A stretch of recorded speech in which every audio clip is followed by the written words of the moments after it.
Welcome back to the Day Camp Pod, a place for discussion, stories, and the best practices for day camp pros around the world. I'm Andy Pritikin, Director of Liberty Lake in the Philly Burbs of New Jersey. I'm Sam Thompson from Crystal Lake Park District, Crystal Lake, Illinois. And I'm Tiffany Grattan McDuffie, founder of Purposeful Play, Milwaukee, Wisconsin, and Chicago, Illinois.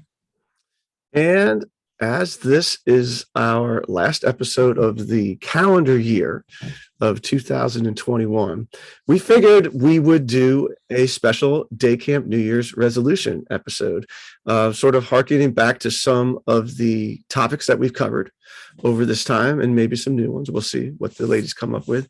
And just talking about it amongst the three of us. And we got some tips at the week at the end. And yeah, that was my thought. We were all just chatting before we hit the record button here about, how, another pandemic year, more COVID, blah, blah, blah. And yeah, this thing keeps trickling along. And my heart goes out to the camps out there that, especially the ones that work indoors, that are going to have to deal with this more still. And, people keep getting more infected, but, the good news is that people aren't really getting sick from it as much. I mean, sure, there are people getting sick, but yeah, we're at a place now where, half the people in the hospitals are people that were vaccinated. So, it's like, at what point can we just move forward and go about our lives, in some sort of way? That was like it was at camp back in the days. And I'm looking forward to camp in 2022 being a more normal situation, and I'm committed to it. And if that means that my kids got to wear masks in order to have a more normal situation where they can mix up groups and things like that, then so be it. Because, I'm getting COVID fatigue. I don't know about you guys. Absolutely. Yeah, there's this one meme. I don't know if you all are familiar with the track star. I think her name is Sha'Carri Richardson. Mm-hmm. And she had a bunch of controversy over her winning, and then she just had a bunch of controversy. It was like cannabis related, blah blah blah. Yeah. And then the next time she ran, she didn't do well, and she was just like, you can count me out, but I'm still here. And so they've created this meme on Instagram, and it's like COVID to all the vaccinated people. Like, you can count me out, but I'm still here. Like, COVID is really like, we're not going anywhere. Like, get out of here. So I think we are all COVID fatigued at this point. I honor your commitment to getting back to some form of normalcy, the new normal, I don't know, just life and flow and peace and joy instead of all of this nerves being unended, etc. So I'll second that. Yeah. Well, and I think that's it's going to become more of the norm, I think, amongst people, even, rational people, not just crazy people like me. So, all right. So, Sam, you're nominated to bat leadoff on this episode. So what's your thoughts? All right. Sounds good. I've got three main goals for 2022. How you evaluate the year after, or the summer after you're done. And this year I had a new director. I have 4 different camps, age appropriate camps. So it was the first time I've had a new director in quite a while. Plus, added to that was the fact that through attrition, naturally, but also through COVID, I had a lot of brand new staff. He had a brand new assistant director. So he had been a counselor 6 years. She had been a counselor 4 years. Boom, they're thrown into leadership last summer. And so one of my goals is more support. The 4 camps on a non-COVID year used to work together. So there were checks and balances between the other directors supporting the new director. That kind of thing happened organically. But that wasn't the case because we were still keeping camps separate. I'm hoping to have them back together a little bit more this year. So I need to find a way to support him this year. I saw him twice a week last year, but that's not enough. And he was putting on the brave face, I'm fine, everything's fine. And it wasn't. And one of the big indicators was that he only had 2 staff members come back. So right there, you're like, red flag, something really wasn't right. because the other 3 camps, everyone came back. The full staff are already ready to go. Wow. So, yes. So I'm going to definitely concentrate on supporting him So, this year. what are you thinking? Give me some specifics of what you're talking about. Okay, well, that kind of leads into my second one too. We hired and distributed counselors randomly, basically last year, because so many were new that from the interview, you were trying to see if you had balance, but you weren't sure. Well, he ended up with a mean girl situation. And his assistant, I thought, would be his bad cop to his good cop. I really thought that she would be the one to step up and put down the law and help him out in that way with the staff. And apparently she didn't. She just kind of, she didn't speak up enough. And he got bowled over by all his, they're not that much younger than him. And here they were ganging up together. So they didn't return, but if they did, we would have separated them. Individually they were fine, but together they were a very bad combination. So not committed enough to the kids and more to their own social playing games. So part of that is going to be, my second one is training, and I'm taking my profit from last year, and Michael's coming to my camp. Michael Brandwein is coming out, doing a day of training with my new counselors, and then also doing a leadership thing with my leadership team to help me figure out how he needs the support, where he needs the support, how all of us can work to make that happen. So brought in the professional, but I'm also this year going to do training together, which we didn't get to do last year. And I'm hoping that will help as well. So then my third goal is, we talked already this year about reorganization.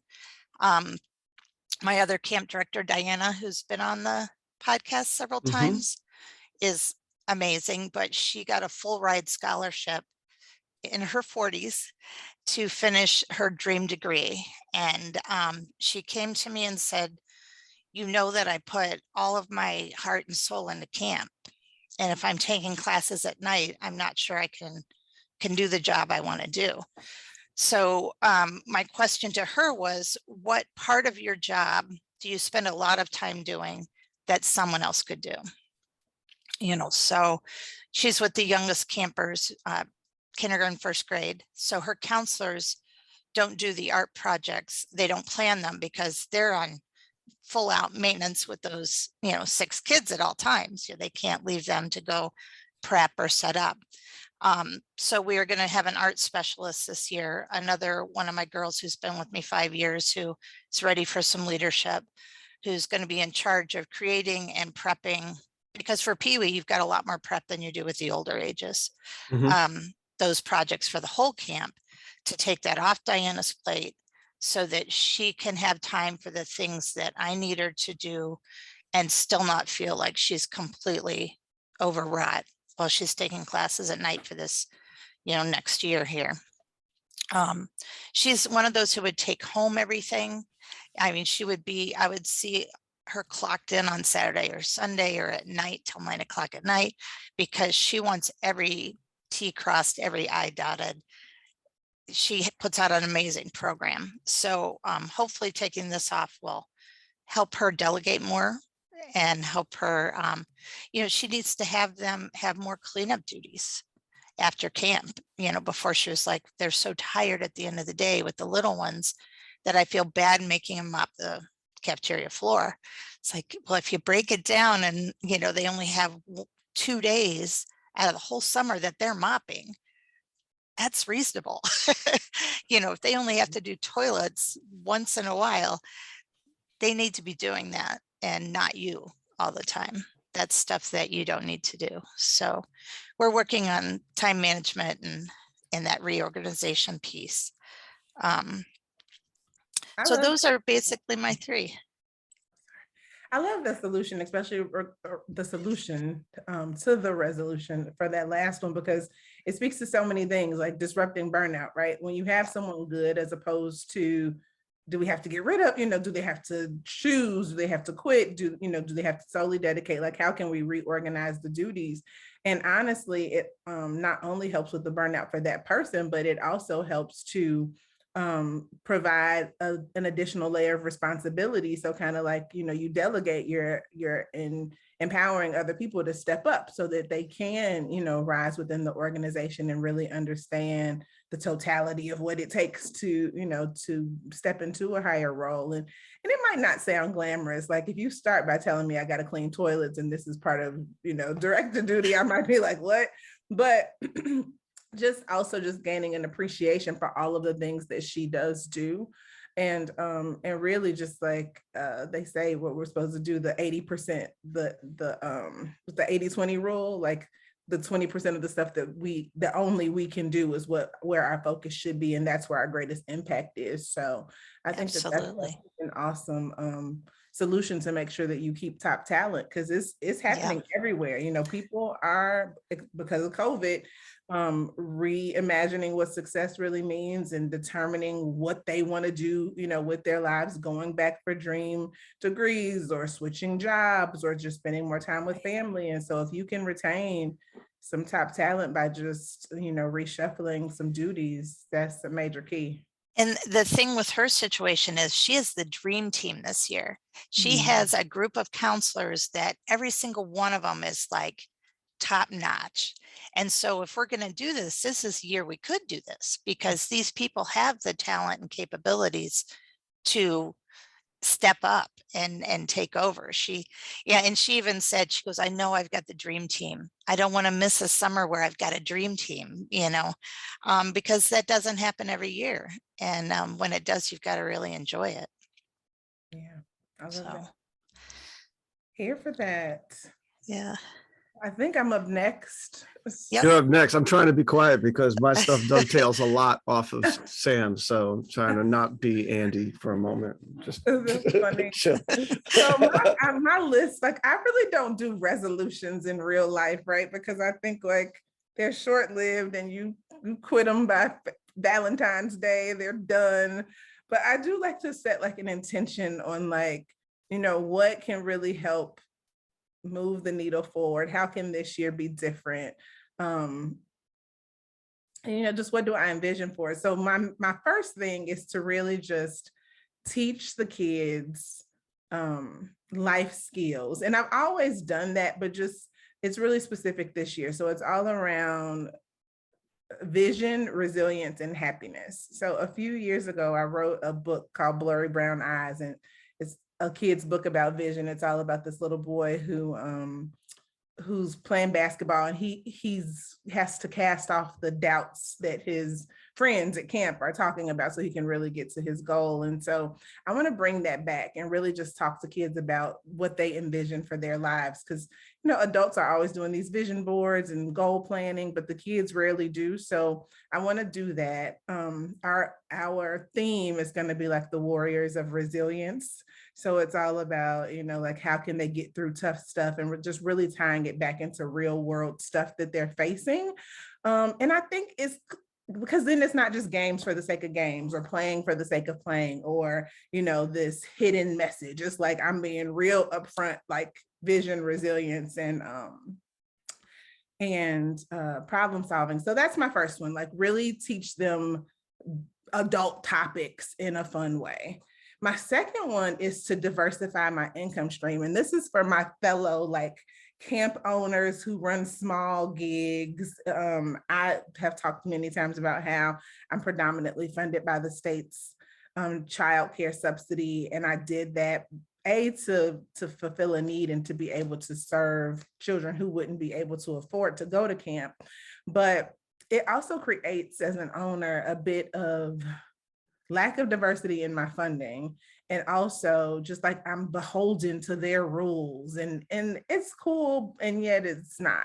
So I have a goal of just really driving some private pay income into the program, private pay youth into the program this year, not only for my own income diversification sake, but also because so that the kids can mix. And it's not just like, oh, we have the kids who can pay and the state pay kids and everybody's in separate programs, because that's not how the world is. They go to school with all sorts of kids, or maybe they don't. And I just think that it would be really great for them to be able to intermingle and learn from one another. So that's my second one. Well, hold on. I got a question about that one because it's great. And a lot of times these are great ideas, and then it's the actual execution of it. People get stuck on it, right? So, and I know you don't have this all thought out. We're still in vision mode here, but how would you think that you would present pricing, right? Where you're going to have people that are private pay versus, subsidized pay. Like, how could you possibly do that without creating some kind of, tension, confusion, whatever? Well, my price is the same. So my price doesn't change based on income. Like, I charge the state my full rate. It's just that I had not historically focused on, I think I had my own self-limiting belief. Like, there aren't people in the city that's going to pay this much. You know what I mean? Like, the state pays well. So it's not like Sam's, how like Gotcha. My average rate is like $345 a week. Right. And so and the state pays that. So it was like, well, how can I find families in the inner city who can also afford to pay that? Yeah. So I'm just gonna put it out there, because there are, since we are specialty and we do a lot of sports, there are people I see every year paying $1,200 a season for AAU basketball stuff. So maybe we just do some specialty camps and really market it in that way so that the parents see the value. The other thing that I have entered, I'm more so than the payment issue, is really just this, I don't want my kid with those kids, which is so crazy to me. And I've really tried to especially in an urban environment where everybody's so close to each other and living with each other. So, Oh, yeah. It's still just a hierarchy of I think I'm better, or we earn more, or, those kids have more behavior problems, and, or whatever the thought, or sometimes it's true, sometimes it's fake news, but at the end of the day, you got to know how to get along with everyone. My children go to a very diverse Christian school, and at school my son is Otto because that's his name, and at camp my son is Deuce because that's his nickname. And I think at school he very much acts like Otto, and at camp he very much acts like Deuce, and I'd be like, hey. But at the same point in time, it's great for him to have that diversity of personality, right? He knows that means he can present himself in any situation he's in, whether he's in the hood, or if he's in a very academic space. He knows how to move within. He's not nervous in any of those spaces. So it's much like racial diversity. Even there's just this income threshold, economic inclusion. So I think that's great, because the economy's splitting, the top and the bottom and the middle's disappearing, and we need to make sure that the kids are mixing enough to not have that happening in their lives right now. Exactly. And sport is such a great place where that happens anyway, right? Because there's going to be people who can only afford to play playground ball, who are aggressive, and they out here trying to get it because they want to make a bet. They're thinking at 8 and 9 years old how they can make a better way for their family. And then you have the ones who can afford to pay for AAU ball, and they're getting very skilled, and blah blah blah. And they compete against each other, and they learn how to make each other better. These kids might know how to run plays, but these kids are aggressive, and you better come with it. So really just trying to embody the spirit of sport into the program and eliminate this whole have and have not sort of thing, while also diversifying my income, right? So I think it's pretty multifold, but that's my plan. That's awesome. Great plan. I love your warriors of resilience. Yeah, I love that. That's awesome. Too many kids. Quit. Everybody wants to quit. Things get hard. Adults want to quit. I'm training adults. They want to quit. We talked about it with our staff. They want to quit. Everybody's tired, And so, it doesn't eliminate the need for rest or permission to rest, but really just not just giving up, right? Like, how do we do it? And so Warriors also makes you feel like strong fight, like competition. So I'm excited for that. Nice. So the next one is to really create like a I'm calling it, you all know I'll be having all these alliterations and they're so cool until I gotta say them in once. I'm creating purpose-driven paydays, right? So like my staff, you need to be here for a purpose-driven payday, meaning like don't come here for a check. If you don't like kids, don't come just because you like sports. Like you need to like sports and kids. You need to really be wanting to have your work this summer be purpose driven. And it's interesting because as people battle for staff, it's like, oh, this is the year you're gonna decide to get picky. Yep. Like I only want people who are here because the work that they're interested in doing is purpose driven. So they really need to also be able to cast a vision for like, why do you want to do this work? What does it look like? How does it impact your future? And really build that out for themselves, because I think that that's what will keep them going when they want to quit, right? So if you just came because it's summer, you heard it was cool because we play sports, but if you're like, okay, even if that's your initial thing, I want you to dig deeper. Like, okay, well, how can the experiences here help you with what you want long-term? And that's, years ago, I visited this company in Arizona called Infusionsoft. They're like a email marketing company, for lack of better words. And it was the first company I had ever entered where they encourage their employees to dream beyond the job, right? Like most employers have this like toxic, like you come here, don't leave. We want to retain you, never leave, never grow. If you grow, it's only up our ladder. Don't think about what you want outside of this place. And that's just, limiting to the human experience. It's inauthentic. People are lying if they say they don't want to do, especially these days, no one wants to stay at your job for 30 years. Nobody cares about your pension. It's not true. So I really want my staff to come in this year thinking about like, what's next? What's beyond this? Do you want a job in youth development? Do you want to just gain some skills that you can use in a C-suite job, later? Like why are you here? And when we do that, my goal is to really like, okay, when they get tired and sluggish, to just remind them of their why. I'm a huge fan. I don't know my book is, but like of Simon Sinek. I don't know if you all know him. Oh yeah, he's the man. Start with why. So like everybody gets to start with why. The kids need to have a why. the staff needs to have a why. And even as I was kind of off grid this year, really doing consulting and hands off of the program. So it will help me reinitiate my why. I've been doing a bunch of work with camps, but also in corporate around just resilience, the same sort of thing, soft skills, right? And one of the big challenges that I had was to not leave youth development to go and do professional development.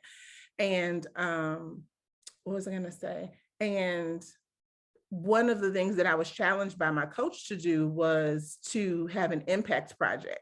And so my impact project was to remain active in youth development. So I've been doing all sorts of like off-brand stuff this year. Like we've been running a program called Building Mini Mobile. So we've been teaching kids how to run a business and essentially how to run a camp. So it's just been like really random things that have reinvigorated my love for the kids and like reimagining what camp can look like. I always do this very non-traditional stuff, but build it back into camp because I feel like camp is the thing that keeps kids. And in the urban environments, it's like, get money, dress nice, like school kind of matters so that we can play ball. But really, for me, the camp piece is so important because it helps them just be kids, So those are my big three. Inspiring. Awesome. Love it. Okay, I want to give a shout out to our friends at CRS, Commercial Recreation Specialists. They bring the podcast to you because they help support us by being advertisers, and they are the fine purveyors of the best recreation solutions to keep camp going strong. I have known the CRS people ever since I got into camping in the 90s. They are staples at all of the conferences. So they are always supporting the camp industry. And these are not the kind of folks that just take out one booth. At Tri-State, they take out like a zip code and they bring all their stuff and pay and really help support us at ACA New York, New Jersey. Rich Wills and the rest of his crew, they're just awesome people, and I can't say enough about them. Waterfront Safety, you know, that's just an area I want to touch on. The lifeguard equipment and the life vests and the buoys and the lifeguard chairs. I got a handicap chair that floats the kids in there. All kinds of stuff like that.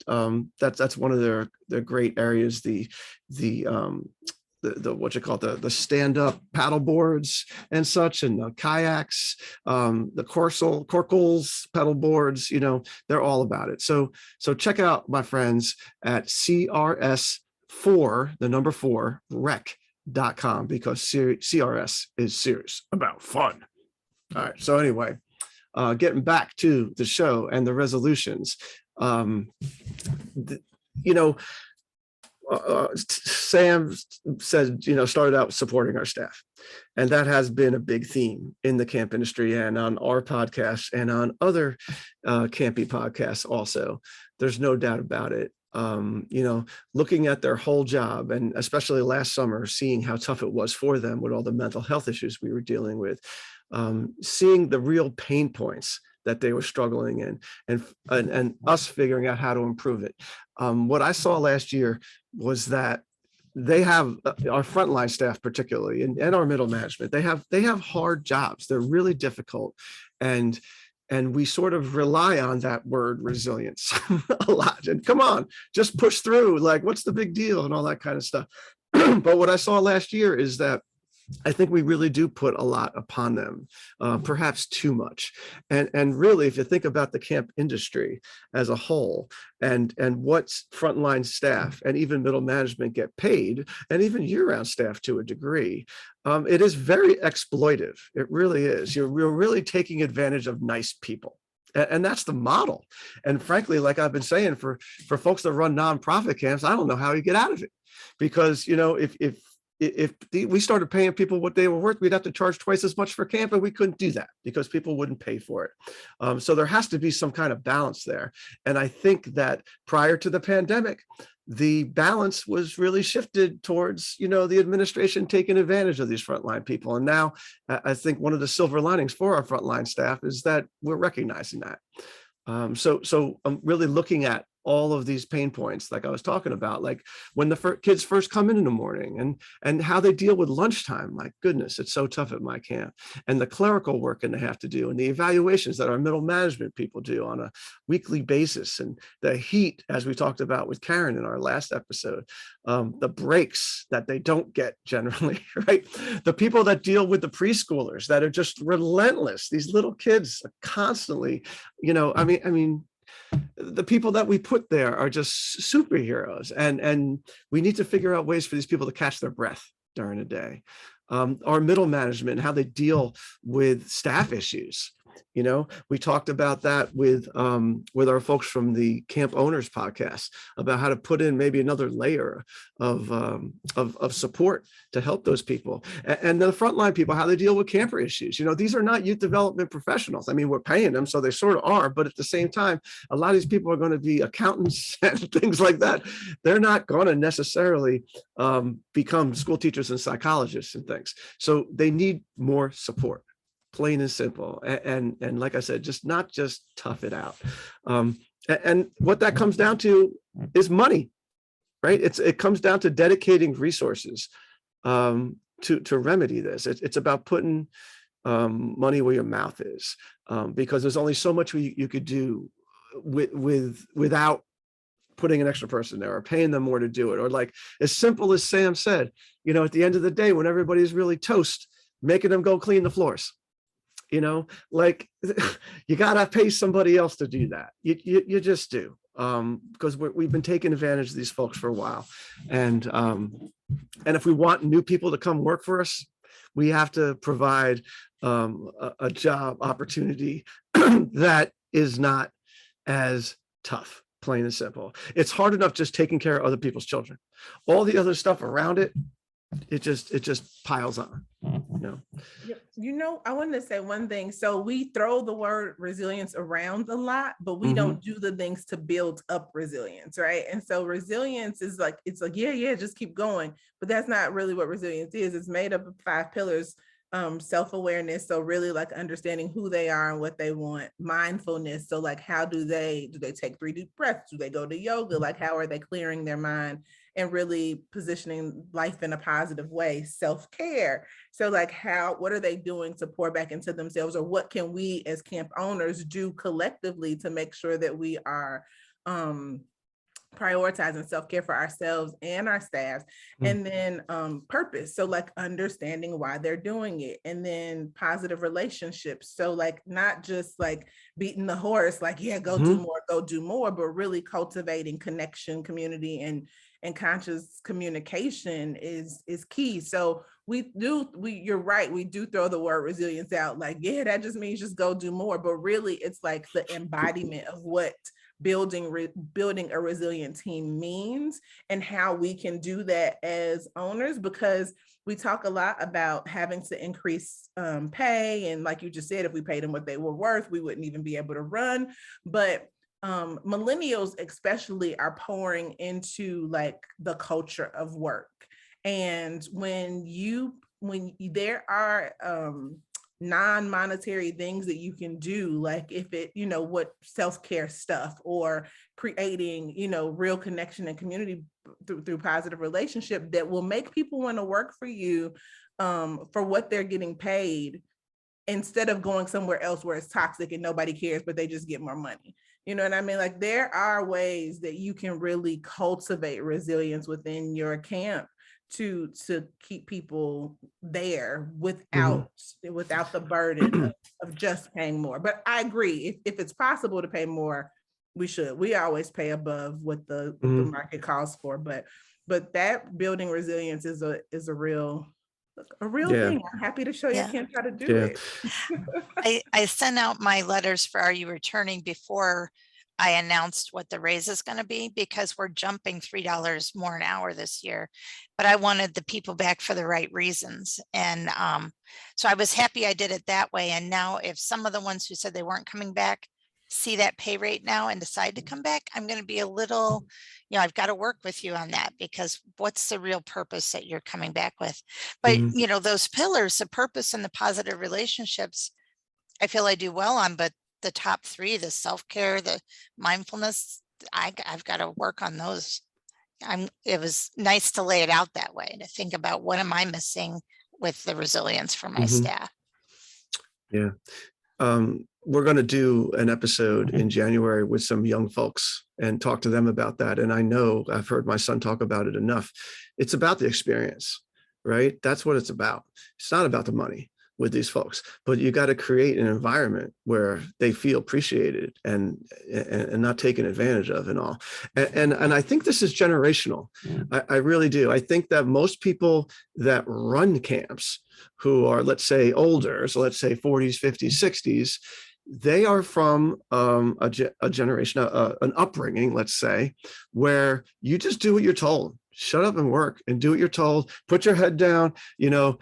I mean, I have friends that have been in the same job since the day they graduated college, right? And they're just going to go do it, right? People that get in marriages and they're not even happy and they're just going to ride it out. Those kind of that is not what the young people of today are like.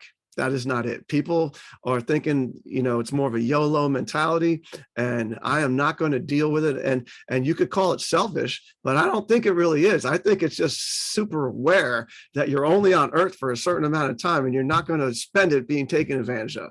Say it twice, Andy. Like that was not rethought. We defined that as resilience, but that was just suffering in silence, right? Yeah. Resilience. Right. So yeah, we got to wake up and be smart about this with our staff. So that leads me to my second one, which I only got 2.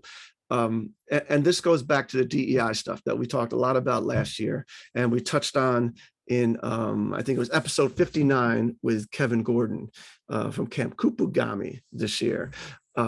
we had a rough summer at Liberty Lake and a lot of camps when it came to LGBTQ and racism kind of stuff. And it was because our staff, who were in such a tough mental place, did not have the ability to tolerate or deal with the frustrations of situations that arose. And meanwhile, we're running these camps, we're running these learning environments where we want people to be able to make mistakes and be able to teach them and help them. And when I posed that question to Kevin, and it's at the 42-minute mark, if anyone wants to listen to it, he said, this is how we learn and this is how we grow. And we have to celebrate and appreciate conflict, not just turn it off and shut it down, right? And this is hard work, which is, we hear that all the time, right? This is not smooth and easy stuff. Okay, this is not like teaching somebody how to shoot a basket or something like that. And when you talk about inclusion and diversity, which Tiff was hitting a unique aspect of that, it's tolerance of differences. And what Kevin said is including opinions, okay? Even when they're ignorant and insensitive, it's tolerance. And what I saw last summer, and it was extreme heat and it was extreme pressure. And these poor kids had just spent a year and a half, in their bedroom, staring at their laptops and all that kind of stuff. But I am committed to creating a framework at my camp where differences are celebrated and we can tolerate it, and we can talk about it, and it's not just shutting people down and canceling them, when it first happens. And I had campers that were getting canceled last year. Like it was tough.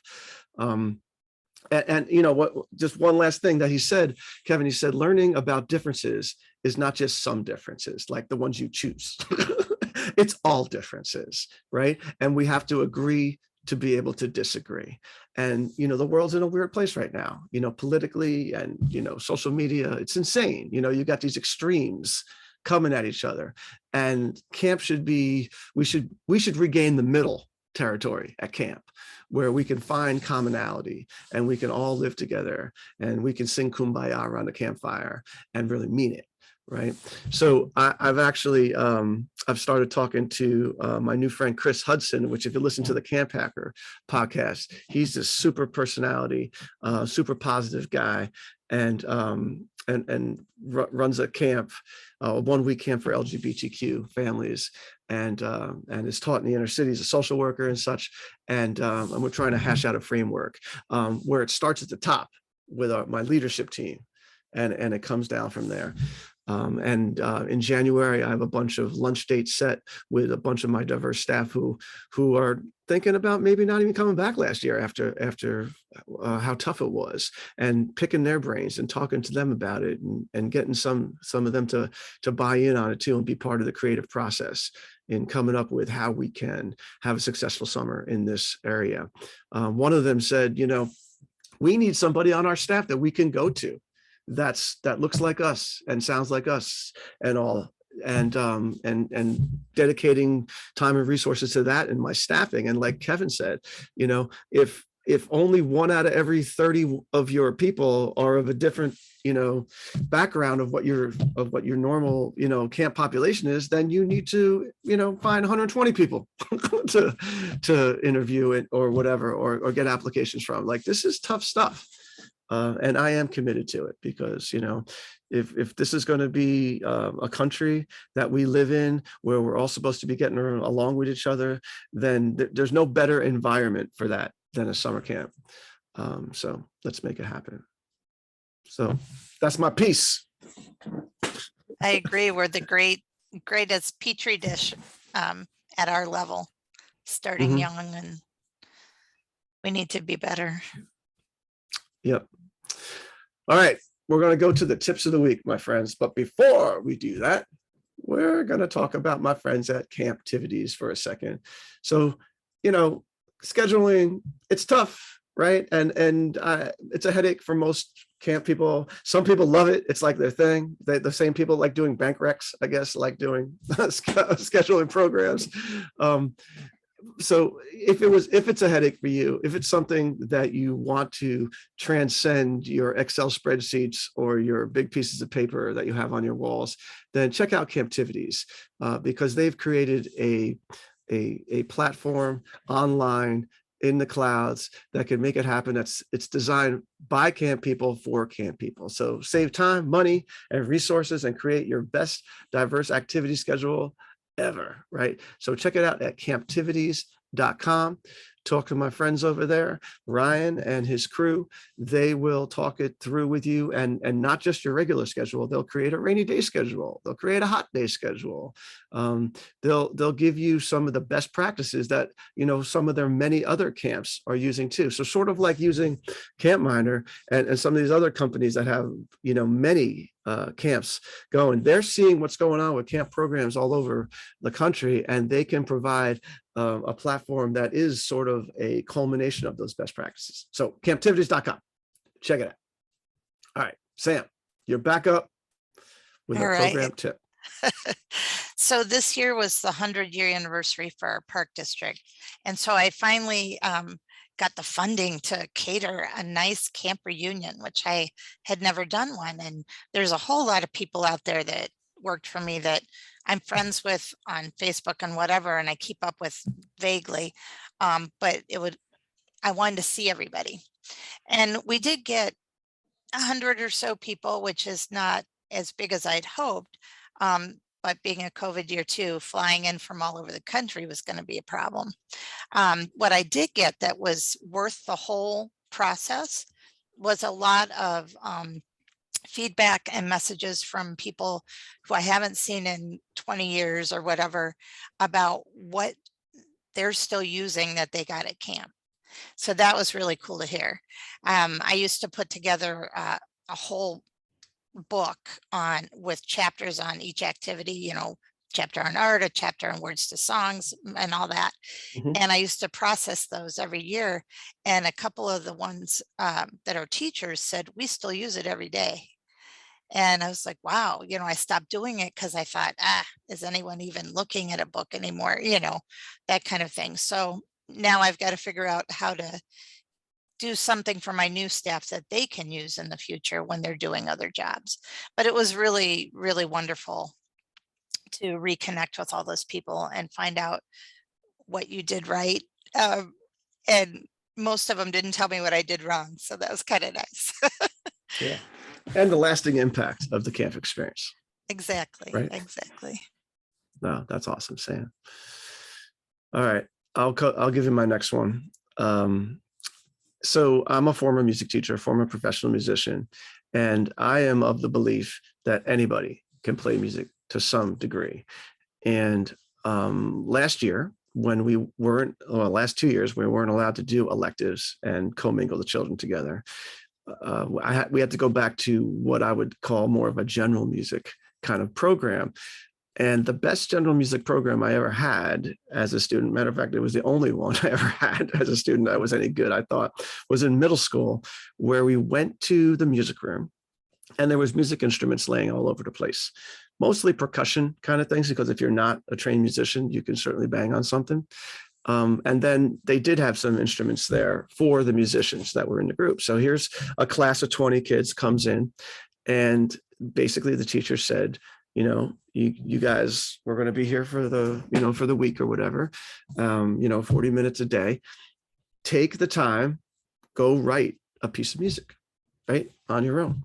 And we would go off, a handful of people, 6 people at a time, let's say. And let's say one person with some musical skills would be in the group and would sort of help lead the thing.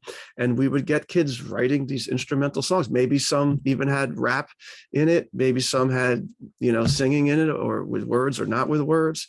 And you'd be really surprised what kids could come up with. It's really unbelievable environment of creativity.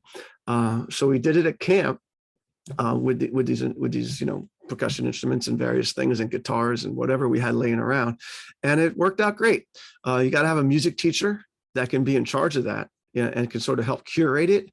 And then what I suggest is at the end of the week is that I'm not a big cell phone at camp guy, but you use some kind of recording device to record it so the kids have it for posterity, and you can throw it up online or YouTube or whatever, because it really shows how you can go from nothing to something, and something pretty cool very quickly, and can make kids, it drives me crazy. One of my pet peeves is when kids or adults say, well, I stink at that, or I can't do that, or I can't sing, or I can't play music, all that kind of thing, and I think it starts with having a growth mindset. And when you get kids that think they can't do music to create something that comes out musical, it's sort of like a magic trick. And I think that can help reframe how they feel about that for the rest of their life. Music makers. I love that. So we did, the kids at Camp Play did do, like, they made up their own rap about why you should come to Camp Play and what they enjoyed about it. And it was really cool, super impromptu. And because my camp is all urban and they think they're way too cool for camp songs, it became like one of the camp songs that they would just like sing all the time because they made it up. So the whole camp knew it. So I love that. I don't have a great tip. I guess my one thing that I plan to do or to bring back is we had gotten rid of field trips last year because of COVID. And one thing that we had done in years past that we let go was kind of like this tour de la parks. So across the city of Milwaukee, there's so many parks. And one of our initiatives was to help kids like rediscover the treasures in their own backyard, like safe places that they could play. And so we're going to bring that back. And, I get it, for everybody won't be able to do it. Some people, it may be a transportation issue, etc. But if you can, or if you're in an inner city, it's really good for the kids to just be able to go and see safe places that they can play. And Milwaukee in particular is full of so many different parks underneath bridges, by the river, and so it really helped them. We call the initiative Beyond the Block. So to see my neighborhood, my city, through parks, and it was just an awesome thing. We actually got media attention for that. So helps kids be able to see their neighborhoods. If you all are bringing back field trips, it's COVID compliant, it's outdoors, you can still do all your camp stuff. And if you're like, I'm not taking all those kids to a random park, just take an older group. I love it. Beyond the Block, by the way, great moniker. That can be trademarked. That really could. Well, thank you, ladies, and thank you to the Go Camp Pro team, commercial recreation specialists, and Camptivities for allowing us to bring this podcast to you. If you like what you hear, you should subscribe to the Day Camp Pod on your favorite podcast platform. Check out the show notes from this and other episodes at daycamppodcast.com, as well as contact information for our show, our various guests, and my wonderful co-hosts, Sam and Tiff. Thank you for listening and making yourself a better day camp professional. We'll be back in 2 weeks with another full episode of the Day Camp Pod.